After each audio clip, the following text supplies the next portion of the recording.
نہیں تو جزیہ دے، یہی ہمارا مطالبہ ہے۔ مالک بن قیس ان شرط کو سن کر نہایت بڑا غصے میں آیا۔ اسے اس قدر جوش آیا کہ اسی وقت اپنا لشکر لے کر میدان میں نکل آیا۔ چونکہ اس کے ساتھ بہت زیادہ لشکر تھا، اس لیے اسے یقین تھا کہ وہ مسلمانوں کو شکست دے کر بھگا دے گا۔ رانیوں نے ممینا و مصرا کے دور کی تک پھیلا دیے، قلم بے بما لمبی لمبی صفیں قائم کی۔ حضرت خالد اگرچہ ممینا اور مصرا قلب سب ہی قائم کیے، لیکن چونکہ ان کے پاس لشکر تھوڑا تھا، اس لیے وہ رانیوں کے پورے محاذ میں اپنی فوج نہ پھیلا سکے، بلکہ ان کے ممینا و مصرا اور قلب رانیوں کے قلب کے محاذ میں قائم ہو سکے۔ صفیں قائم ہونے کے بعد حضرت خالد میدان جنگ میں نکلے۔ انہوں نے اپنے مقابلے کے لیے رانی لشکر کے سپہ سالار کو طلب کیا۔ ادھر مالک بن قیس بھی عرب تھا۔ ایک تو اس میں غیرت تھی، دوسرے وہ خیال کر کے کہ اگر اس نے خالد کو قتل کر ڈالا یا قید کر لیا تو اس کی شہرت ہو جائے گی اور شاہ کسریٰ اس کی بڑی عزت عظمت کرے گا۔ فوراً میدان میں نکل آیا۔ حضرت خالد نے اسے دیکھا اور نہایت گرنڈیل اور قوی ہیکل تھا۔ انہوں نے فرمایا کہ بشرے سے تم دانش مند تو معلوم ہوتے ہو۔ مالک نے کہا میری فراست کا سکہ رانیوں پر بیٹھا ہوا ہے، اس لیے مجھے اس بے پناہ لشکر کا سپہ سالار اعظم مقرر کیا گیا ہے۔ حضرت خالد نے فرمایا مگر یہ کیا عقل مندی ہے کہ تم عیسائی ہو گئے ہو؟ تم عرب ہو، ہم بھی عرب ہیں، مگر ہم مسلمان ہیں اور تم عیسائی ہو۔ مالک بولا تمہارا مذہب نیا ہے۔ تو خالد بن ولید نے فرمایا تم ناواقفیت کی بنا پر ایسا کہہ رہے ہو، ہمارا مذہب بہت پرانا ہے، عیسائی اور مسیحی مذہبوں سے بھی پہلا۔ جو مذہب حضرت ابراہیم علیہ السلام کا تھا وہی ہمارا مذہب ہے۔ مالک بولا کہ عیسائی مذہب سچا مذہب ہے۔ تو خالد بن ولید نے فرمایا جو مذہب حضرت عیسیٰ علیہ السلام لے کر آئے تھے وہ بے شک سچا تھا، مگر عیسائیوں نے اس میں تحریف کر لی۔ حضرت عیسیٰ علیہ السلام کو خدا کا بیٹا کہنے لگے، ایک خدا کے تین خدا بنا دیے، ایک خدا اور دوسرے خدا کا بیٹا، تیسرا روح القدس۔ بتاؤ یہ کیا عقل مندی ہے کہ ہم کسی کو بھی خدا کا بیٹا مانیں؟ یہ خدا کی وحدانیت کی توہین ہے۔ توحید عیسائی میں نہیں مسلمانوں میں ہے۔ ہم کہتے ہیں کہ هو اللہ الاحد، یعنی اللہ تعالیٰ ایک ہے۔ تو مالک بن قیس بولا میں مذہبی بحث میں نہیں پڑھنا چاہتا، شاید تم مجھ سے ڈر گئے ہو جو ایسی باتیں کرنے لگے ہو۔ اگر یہ بات ہے تو تم میرے ساتھ آؤ، میں شاہ کسریٰ سے کہہ کر تمہیں اچھا عہدہ دلا دوں گا۔ حضرت خالد بن ولید مسکرائے اور کہا میں تمہیں تبلیغ کرنا چاہتا تھا، لیکن معلوم ہوا کہ تم دنوی جادو عزت کی پسند کرتے، دنیا کو پسند کرتے ہو۔ رہا میرے ڈرنے کا سوال تو اللہ تعالیٰ نے مجھے ایسا کبھی دل عطا فرمایا ہے جس میں سوائے اللہ تعالیٰ کے اور کسی کا خوف میں سمجھتا ہی نہیں۔ مالک نے کہا تب آؤ لڑو۔ حضرت خالد بن ولید نے فرمایا کہ مجھے منظور ہے، پہلے تم حملہ کرو۔ مالک نے جوش میں آ کر تلوار سے حملہ کیا۔ حضرت خالد نے اس کی تلوار کو اپنی ڈال پر روکا اور خود بھی حملہ کیا۔ مالک نے نہایت پھرتی سے اس کے حملہ کو روکا۔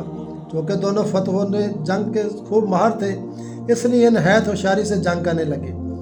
فریقین کے سپاہی گردنیں اٹھا کر جنگ کا تماشا دیکھنے لگے۔ ایک مرتبہ مالک نے بڑی پھرتی سے حملہ کیا، ساتھ ہی خالد نے بھی حملہ کیا۔ دونوں کی تلواریں ساتھ اٹھیں، لیکن حضرت خالد کی تلوار سبقت لے گئی اور مالک کا سر کٹ کر دور جا گرا۔ یوں ہی ایرانیوں نے اپنے سالار کو مردہ ہو کر گرتے دیکھا۔ انہوں نے جوش میں آ کر مسلمانوں پر حملہ کر دیا۔ ایرانیوں کو دوڑتے دیکھ کر مسلمان بھی دوڑ پڑے۔ دونوں فریق دونوں طرف سے آپس میں جپٹنے لگے۔ جس جگہ حضرت خالد کھڑے ہوئے تھے اسی جگہ آمنے سامنے آ کر مل گئے۔ دونوں فریق ایک دوسرے پر نہایت جوش سے حملہ آور ہوئے۔ تلواریں تڑپ کر میانوں سے نکل آئیں۔ خون ریز جنگ شروع ہو گئی۔ سر تن کے فیصلے ہونے لگے، لاشوں پر لاشیں گرنے لگیں۔ ایرانی سپاہیوں سے آگے عیسائی عرب تھے، انہیں اپنی بہادری پر بڑا ناز تھا۔ وہ بڑھ بڑھ کر حملہ کرنے لگے۔ مسلمانوں نے نہایت صبر و استقلال سے جنگ شروع کر دی۔ شروع میں انہوں نے ایرانیوں کے حملوں کو روکا۔ جب ان کے حملوں میں کچھ کمی واقع ہوئی تو انہوں نے پرزور حملے کر کے کشتیوں کے پشتے لگا دیے۔ ان کی برقابر تلواریں ایرانیوں اور عربوں کو بے دریغ قتل کرنے لگی۔ حضرت خالد بن ولید نے پھرتی سے حملے کر کے عیسائیوں کو اس قدر کاٹنا اور ایرانی صفوں کو زیر و زبر کرنا شروع کیا جیسے وہ مٹی کے بنے ہوئے گوشت پوشت کے انسان نہ ہوں، چونکہ ایرانی لمبائی میں دور تک پھیلے ہوئے تھے، اس لیے انہوں نے حلالی صورت میں بڑھ کر مسلمانوں کو نرغہ میں لے لیا۔ اب یہ صورت ہو گئی کہ مسلمانوں کے چاروں طرف ایرانی عیسائی عرب شاہ گئے، بڑے جوش سے لڑنے لگے، لیکن جب جوش و خروش سے مسلمان لڑ رہے تھے وہ عیسائیوں میں نہ تھا۔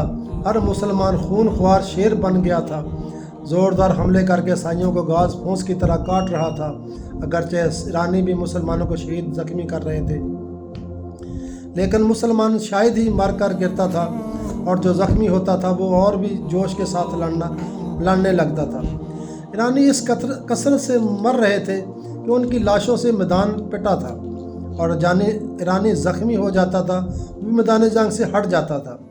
مسلمانوں نے اس قدر خون ریزی کی کہ ان کے کپڑوں اور خون کے چکدے جم گئے، خصوصاً حضرت خالد بن ولید کے کپڑوں پر تو ایسا معلوم ہونے لگا جیسے انہوں نے گوشت کے لوتھڑے چپکائے ہوئے ہوں۔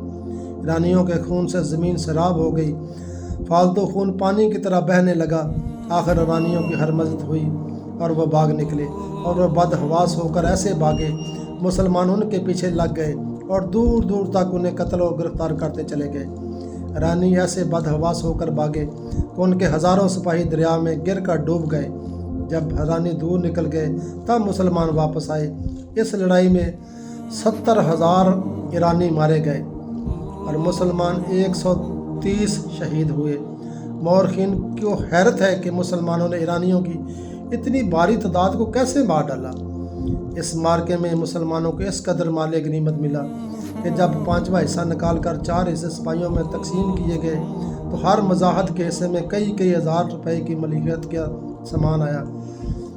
یہ تھا وہ جذبہ اسلام جس آج کا مسلمان اتنا کمزور ہو چکا ہے کہ جو جہاد کے نام سے اس کی ٹانگیں کانپ جاتی ہیں، وہ اتنا کمزور ہو چکا ہے کہ جہاد جو فرض ہے اس فرض کو ہی بھول بیٹھا ہے۔